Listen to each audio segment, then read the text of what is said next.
Intéressant, Jérôme Côté de la firme 37.2 va demander la question suivante, est-ce que l'argent fait le bonheur? Mais on va débuter l'émission en vous parlant d'assurance titre qui couvre les pertes résultant d'événements qui sont survenus dans le passé alors que les autres formes d'assurance couvrent les pertes susceptibles de survenir dans le futur.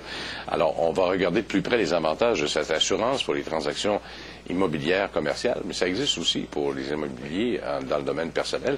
Avec nous, Brigitte Beauchesne, qui est vice-présidente de souscription nationale pour la campagne d'assurance titre Chicago-Canada. Et elle est aussi membre active de Crew Montréal, une association faisant la promotion du succès des femmes en immobilier commercial. Madame Beauchesne, bonjour. Bonjour. D'abord, il faudrait peut-être définir qu'est-ce que c'est exactement l'assurance titre. Oui. Je vais vous donner d'abord une définition un peu plus théorique du produit et complétée par un exemple. Alors, l'assurance titre, c'est un contrat d'assurance de dommages par lequel l'assureur s'engage à indemniser soit le propriétaire d'un immeuble, résidentiel ou commercial, ou le créancier hypothécaire, donc le créancier qui va prêter et prendre en garantie l'immeuble. L'indemnité va venir s'il y a un défaut de titre, soit qui est soulevé au moment de la recherche sur les titres ou au terme d'un certificat de localisation. Au-delà de l'indemnisation, l'assureur a également une obligation de défense des intérêts. Donc, s'il y a une contestation du titre de propriété par un tiers, l'assureur va payer tous les frais légaux pour prendre fait et cause pour son assuré et défendre les intérêts de son assuré. Est-ce qu'il y a une différence, parce que je parlais tantôt de l'immobilier personnel, là, de monsieur, madame, tout le monde, et les résidentiels, et l'immobilier commercial. Est-ce que ce sont les mêmes problèmes ou si les problèmes sont complètement différents? Ce sont sensiblement les mêmes problèmes. C'est sûr que quand on parle d'une tour à bureau, quand on parle d'un parc industriel... C'est dur de faire de l'usurpation de titre, par exemple. Voilà, c'est ça. Donc, ça va surtout être des problèmes au niveau des titres antérieurs, donc des problèmes dans des actes antérieurs, soit une hypothèque qui n'a pas été radiée, soit des problèmes d'empiètement aussi, on voit ça beaucoup, tant au résidentiel qu'au commercial. Ah oui?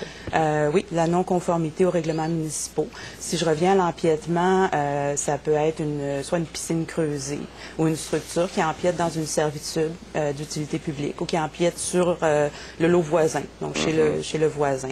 Ça peut être, comme je mentionnais, la non-conformité à la réglementation municipale, donc les piscines creusées qui sont situées trop près de la limite du lot.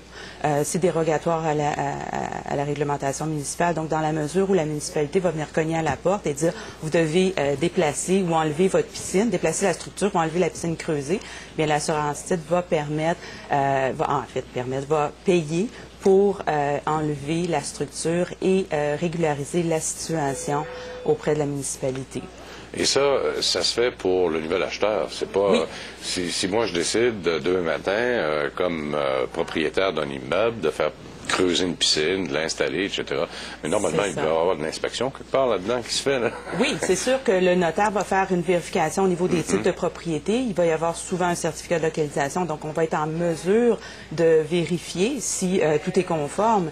Ce qui est intéressant avec l'assurance titre, comme vous le mentionnez, comme vous l'avez mentionné, c'est qu'on assure pour ce qui s'est passé dans le passé, avant l'acquisition. Donc, l'assurance titre se prend au moment de la transaction, donc au moment de la transaction d'achat ou d'un refinancement. Et on va assurer des problèmes qui sont connus. On le sait que la piscine creusée, elle est dérogatoire à la réglementation municipale, ou on le sait que la partie d'une structure empiète chez le voisin. Et c'est un risque qu'on va être en mesure de souscrire et d'émettre la police pour protéger les intérêts de notre assuré. Et moi, je trouve ça toujours extraordinaire que de voir que les structures qui empiètent sur le terrain du voisin, ou peu importe le problème, ça dure depuis déjà quelque temps. Oui. Hein? Oui. Et personne, puis c'est au moment de la vente, là, d'un coup, là, on allume. Oui. Et pourtant, il doit y avoir des inspecteurs, il y a des notaires qui sont passés là-dedans, des avocats, parce que là, on ne parle pas de résidentiel.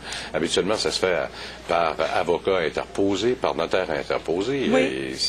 Le manque est où dans ce temps-là? Oui, l'assurance va payer, mais il y a quelqu'un qui est responsable quelque part malgré tout. Ultimement, ça peut être au moment de la construction où les plans avaient été préparés et la construction n'a pas nécessairement suivi les plans. J'ai eu des dossiers au niveau commercial où la dérogation à la réglementation municipale était le nombre d'étages. Le nombre d'étages était trop élevé par rapport à ce qui était permis au règlement municipal. C'est certain que dans une tour à bureau, le risque qu'on demande aux propriétaires d'enlever 2 ou 3 étages est quand même assez minime. minime, mais quand même, au niveau juridique, l'acheteur qui achète cet immeuble-là veut être certain que si jamais ça arrivait, que la Ville cogne à la porte et dit « vous enlevez 2 étages », bien qu'il va être protégé. Donc, c'est un peu notre travail, c'est d'évaluer les chances ou le risque qu'il y ait une réclamation lorsque des problèmes existent. Alors, qui peut s'en prévaloir exactement? Est-ce que ce sont tous les nouveaux propriétaires d'immeubles, quels qu'ils soient? Demain matin, je décide d'acheter Place Ville-Marie, par exemple. Oui. Je pourrais me prévaloir de ce genre d'assurance-là. Tout à fait, effectivement. Puis si vous achetez Place Ville-Marie, s'il vous plaît, appelez-moi. Oui, parce que ça doit être assez dispendieux comme assurance. C'est quand le meilleur moment pour une personne ou une entreprise de faire la demande d'une assurance type? C'est vraiment au moment de la transaction. Donc, c'est quand soit le particulier ou l'entreprise décide d'acheter un immeuble et donne le mandat à son juriste d'effectuer la recherche sur les titres. Donc, souvent, c'est le juriste qui va communiquer avec nous parce que c'est un produit qui est quand même assez particulier. On a besoin des informations juridiques du dossier pour être en mesure de souscrire la police d'assurance titre. Alors, le juriste va communiquer avec nous au moment de la transaction et on va prendre l'information, les problèmes qu'il aura soulevés suite à son examen de titre et les informations du certificat de localisation là, par rapport à la structure. Bon, alors, quels sont les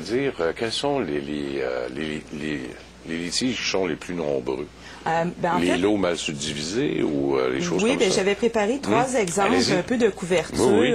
Un des exemples qui est très intéressant, c'est la fraude immobilière, malheureusement, qui gagne en popularité. Même au commercial? En fait, ça, c'est plus un exemple résidentiel. OK.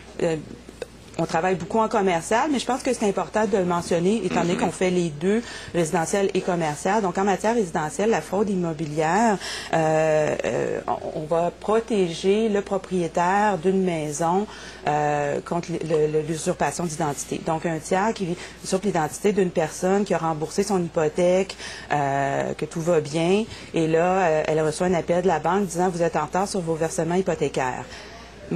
C'est une assez mauvaise nouvelle. Surtout quand tu n'as pas d'hypothèque. Et voilà. Donc, l'assurance titre va s'occuper de prendre fait et cause pour le propriétaire et s'occuper de régler la situation, donc faire enlever cette hypothèque-là qui affecte l'immeuble. On parlait de problèmes de titre, on a parlé d'empiètement, les hypothèques non radiées, les non-conformités à la réglementation municipale. On peut parler aussi d'hypothèque légale à la construction. En matière commerciale, on va couvrir le créancier hypothécaire seulement pour les hypothèques légales à la construction. Donc, dans le cadre d'un prêt construction, que ce soit pour un projet de condo, que ce soit pour un immeuble, une tour à bureau, peu importe la nature là, de l'immeuble commercial. C'est parce que, pour faire bien comprendre aux gens, c'est qu'au fur et à mesure où la construction se fait, il y a des déboursés qui se font. Oui. C'est pas payé à la fin, c'est payé au fur et à mesure. Et voilà. Et c'est là qu'il risque d'y avoir des problèmes parce qu'il y a déjà une hypothèque légale qui est levée sur l'immeuble à ce moment-là. C'est ça. Il y a une hypothèque immobilière, donc le prêt construction est garanti par hypothèque. Les hypothèques légales vont être levées par les sous-traitants qui n'auraient pas été payés dans le cadre du travail qu'ils ont effectué. Alors, dans la mesure où les travaux de construction sont payés par le produit du prêt hypothécaire, le créancier hypothécaire va bénéficier d'une protection contre les hypothèques. On vous réinvitera parce qu'il y a plein d'autres choses à discuter, Mme Beauchamp. Merci beaucoup encore une fois. Merci.